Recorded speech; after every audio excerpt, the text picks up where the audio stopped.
ఎలాంటి ఎయిమ్ పెట్టుకోవాలి తెలుసా? అందరూ ఉపయోగం వేసుకోండి. ఎలాంటి ఎయిమ్ పెట్టుకోవాలి తెలుసా? గోల్.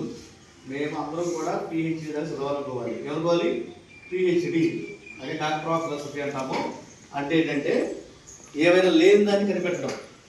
ఒకప్పుడు ఫ్యాన్ ఉందా? ఫ్యాన్ లేదు, దాన్ని కనిపెట్టాను. అదేవిధంగా ఎప్పటి నుంచో అంటార్కిటిక్ అనే ఖండం ఉంది, మంచు ఖండం అదంతా. ఓకేనా? ఈ అసలు లేని దాన్ని కనిపెట్టడం ఇన్వెన్షన్ అంటాం, ఉన్నదాన్ని కనిపెట్టడం డిస్కవరీ అంటాం. అంటే మీరు ఏదైనా ఉన్నదాన్ని కనిపెట్టడం కానీ లేదా లేని దాన్ని కనిపెట్టడం కానీ చేయాలి. ఆ చదువు ఏమంటాము? పిహెచ్డి అంటాం. మీ అందరి గోల్ ఎలా ఉండాలి? నేను పిహెచ్డి చదువుకుంటాను పోవాలి. పిహెచ్డి వరకు ఎలా చదవాలి? చూడండి, నా వైపు అందరూ కూడా నా వైపు ఉండాలి. ఇదిగో పడే ఇప్పుడే చేతులు పడే. టెన్త్ పూర్తి చేయాలి, ఇంటర్మీడియట్ పూర్తి చేయాలి, డిగ్రీ పూర్తి చేయాలి,